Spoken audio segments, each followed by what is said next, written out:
दोस्तों मेरे हाथ में Moto G67 पावर स्मार्टफोन और Oppo K13 5G स्मार्टफोन। चलिए जल्दी से करते हैं इन्हें कंपेयर और देखते हैं इनमें से किस फोन की डिस्प्ले ज्यादा अच्छी है, किसका कैमरा ज्यादा अच्छा है और आखिर कौन सा फोन आपको एकदम बढ़िया वाली गेमिंग करवाएगा। और सबसे पहले हम बात करेंगे बैक कैमरा सेटअप की। तो दोनों फोन के बैक में ड्यूल कैमरा का सेटअप दिया गया है, जहां पर Moto फोन का मेन कैमरा 50 मेगापिक्सल का अल्ट्रा वाइड कैमरा है 8 मेगापिक्सल का। वहीं दूसरी तरफ Oppo फोन का मेन कैमरा 50 मेगापिक्सल का डेप्थ कैमरा है 2 मेगापिक्सल का। दोस्तों अभी आप स्क्रीन के ऊपर Oppo फोन के कैमरा सैंपल्स देख रहे हैं कि यहाँ पर इसके मेन कैमरा ने डिटेलिंग को भाई डिसेंट तरीके से कैप्चर की है। ज्यादा बढ़िया कैमरा सेटअप हमें Oppo फोन में मिल रहा है ऐसा मैं नहीं कहूंगा। इस बात का आपने ध्यान रखना है कि Oppo फोन में हमें नॉर्मल ही कैमरा सेटअप मिल रहा है। और साथ ही दोस्तों यहाँ पर हमें कोई अल्ट्रा वाइड कैमरा इन्होंने कुछ भी नहीं दिया, 2 मेगापिक्सल का डेप्थ कैमरा चिपका दिया जो कि यूजलेस है।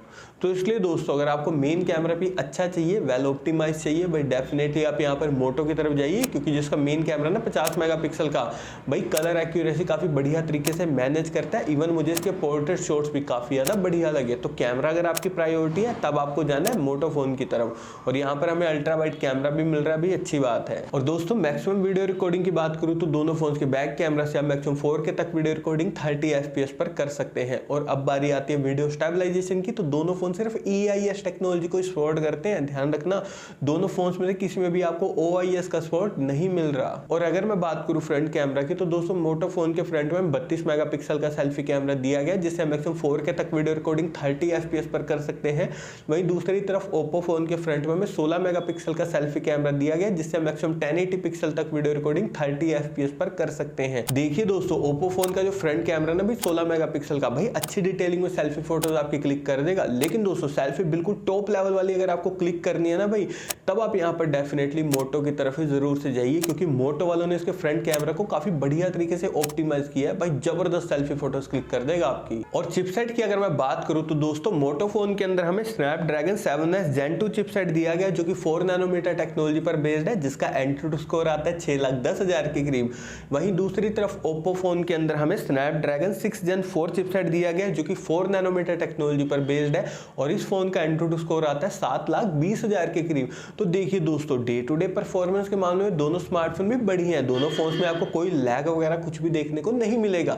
लेकिन गेमिंग की अगर मैं बात करूं तो भाई तो देखिए दोस्तों Moto फोन में जो मैं Snapdragon 7S Gen 2 मिल रहा है ना, नॉर्मल वाली ही गेमिंग आपको करवाएगा, इस बात का आपने ध्यान रखना है। लेकिन भाई गेमिंग करनी है, बढ़िया वाली करनी है, तब आपको जाना है Oppo फोन की तरफ, क्योंकि Snapdragon 6 Gen 4 मिल रहा है, भाई अल्टीमेट गेमिंग आपको करवा देगा। और देखिए दोस्तों मैंने इन दोनों फोन्स को टैग कर दिया, व्यू प्रोडक्ट्स के थ्रू जाकर आप इन्हें डायरेक्टली फ्लिपकार्ट से ही परचेज कर सकते हैं। और अब हम बात करेंगे डिस्प्ले की। तो भाई Moto फोन के अंदर हमें 6.7 इंचेस की full HD plus IPS LCD display दी गई है, जो कि 120 हर्ट्ज के रिफ्रेश रेट को सपोर्ट करती है। वहीं दूसरी तरफ Oppo फोन के अंदर हमें 6.67 इंचेस की full HD plus AMOLED display दी गई है, जो कि 120 हर्ट्ज के रिफ्रेश रेट को सपोर्ट करती है। यानी कि दोस्तों डिस्प्ले यहाँ पर भाई कंटेंट वॉचिंग के हिसाब से सिर्फ और सिर्फ Oppo फोन की एकदम बढ़िया वाली है, क्योंकि इस फोन में हमें AMOLED पैनल मिल रहा है। भाई एकदम अल्टीमेट कंटेंट वॉचिंग आप कर पाएंगे, कोई भी दिक्कत नहीं आएगी।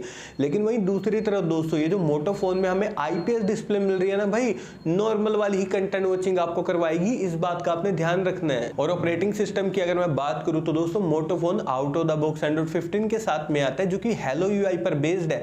और इस फोन में आपको सिर्फ 1 साल का एंड्रॉइड अपडेट, बस इतना ही दिया दोस्तों, कोई 2 साल नहीं, कोई कुछ नहीं, 1 साल का देकर उन्होंने काम मुका दिया। और 3 साल के सिक्योरिटी अपडेट्स देखने को मिलेंगे। वहीं दूसरी तरफ Oppo phone out of the box Android 15 के साथ में आता है, जो कि ColorOS 15 पर बेस्ड है। और इस फोन में हमें 2 साल के एंड्रॉइड अपडेट्स और 3 साल के सिक्योरिटी अपडेट्स देखने को मिलेंगे। तो ओवरऑल दोस्तों ऑपरेटिंग सिस्टम और UI के मामले में दोनों स्मार्टफोन भी बढ़िया हैं। लेकिन दोस्तों अगर आपको एंड्रॉइड का अपडेट भाई ज्यादा चाहिए ना फोन में, तब आप यहाँ पर डेफिनेटली Oppo की तरफ ही जरूर से जाइए। बैटरी डिपार्टमेंट की अगर मैं बात करूँ तो दोस्तों दोनों फोन यहाँ पर 7000 mAh की काफी बड़ी बैटरी के साथ में आ रहे हैं। दोनों फोन में आपको 1.5 दिन से भी ज्यादा का बैटरी बैकअप काफी इजिली मिल जाएगा, कोई दिक्कत नहीं आएगी। लेकिन फास्ट चार्जिंग में यहाँ पर बहुत ज्यादा फर्क है, क्योंकि Moto फोन सिर्फ 30 वॉट की फास्ट चार्जिंग को सपोर्ट करता है। वहीं दूसरी तरफ Oppo फोन 80 वॉट की फास्ट चार्जिंग को सपोर्ट करता है। फास्ट चार्जिंग भाई Oppo जीत चुका है कंप्लीटली, ये Moto वालों के ही माड़े हाल है।